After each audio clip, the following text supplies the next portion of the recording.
Dans la prochaine série de capsules, je développerai un élément très important qui est relié à la force de l'esprit, mais au niveau inconscient.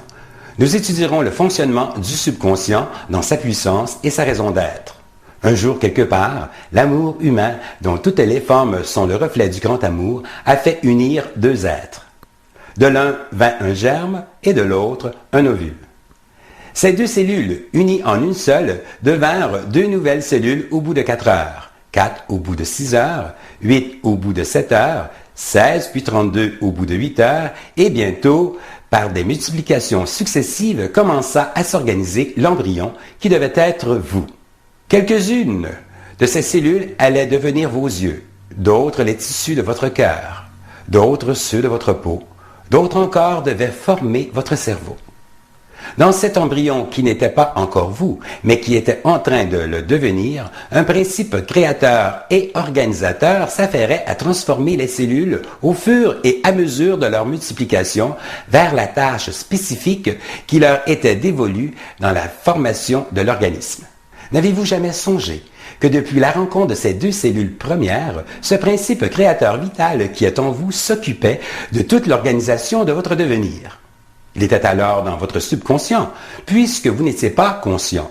Vous étiez du subconscient vital, c'est-à-dire une force vitale, et cela continue d'être toujours en vous, même si vous ne prenez la peine d'y réfléchir. À toutes les fractions de seconde, ce principe créateur vital s'occupe de maintenir la température de votre corps à un niveau bien défini, selon les rythmes de très légères variations au cours d'une journée.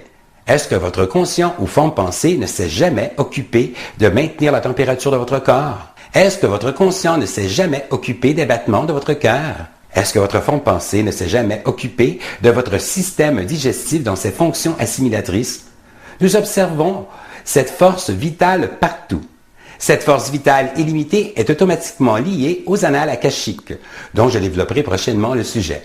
Mais pour le moment, nous étudierons le fonctionnement du subconscient pour la réalisation du but ultime, votre vie.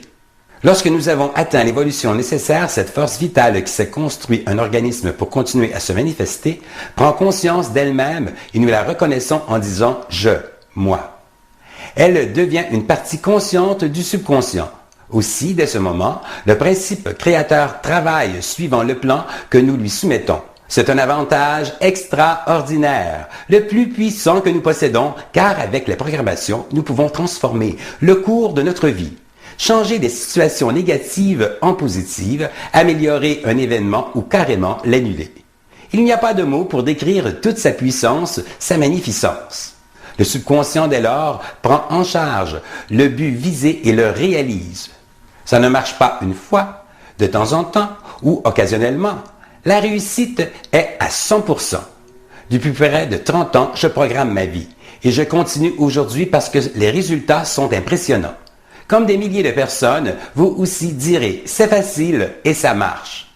La réflexion du jour. Faites une liste de tout ce que vous aimeriez changer, transformer ou modifier dans votre vie et ceci sur tous les plans, spirituel, émotionnel, sur la santé physique et psychologique. Le plan matériel existe, on y a droit donc. Vous pourrez bientôt transformer votre situation, quelle qu'elle soit, en réalisation. Vivez une merveilleuse journée. Ciao!